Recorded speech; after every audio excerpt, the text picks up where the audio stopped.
நான் இந்த பொறாம பிடிச்ச உலகத்துல மாட்டிட்டு அலைஞ்சிட்டு இருக்கிறேனே! ஐயோ! இவங்கள விட்டு நான் விடுதலை ஆக முடியாதா? அப்படின்னு யோசிக்கிறீங்களா? கொஞ்சம் இந்த கதைய கேளுங்க. பக்கத்து வீட்ல ஒரு அம்மா மாமரம் வளர்க்குறாங்க. இத பார்த்த ஒரு அம்மாவுக்கு ரொம்ப பொறாம. உடனே என்ன செய்றாங்க, அந்த வீட்டு காம்பவுண்டுக்குள்ள இருக்கிற மாமரத்துக்கு அடியில இவங்க வீட்டு குப்பை எல்லாத்தையுமே கொண்டு போய் கொட்ட ஆரம்பிக்கிறாங்க. சில மாதங்கள் இப்படியே கொட்டிட்டு இருந்தாங்க. அந்த அம்மாவும் பொறுமையா பார்த்துட்டு இருந்தாங்க.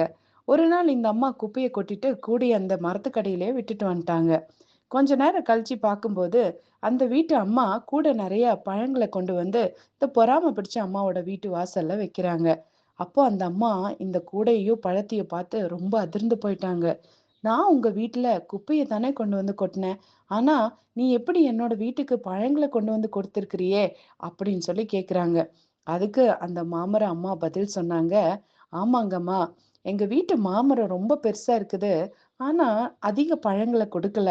ஆனா, எப்போ நீங்க குப்பைய கொட்ட ஆரம்பிச்சீங்களோ, அதுக்கப்புறம் தான் எங்க வீட்டு மாமரம் அதிகமா கனிகள கொடுக்க ஆரம்பிச்சது.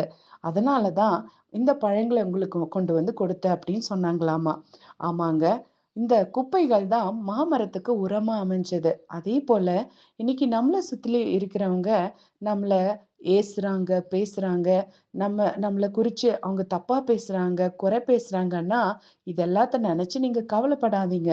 ஏன்னா, இது எல்லாமே நம்மளோட வாழ்க்கைக்கு உரங்களா அமையுது. இதுக்கப்புறம் தான் நீங்க அதிகமான கனிகள கொடுக்க போறீங்க. அதனால இனிமே யாராவது உங்கள பத்தி குறை பேசினா, தப்பா பேசினா, பொறாம பிடிச்ச அந்த ஒரு எண்ணத்தோட பேசினா கவலைப்படாதீங்க. இதுக்கப்புறம் நான் அதிக கனிகளை தருவேன்னு சொல்லி சந்தோஷமா இருங்க.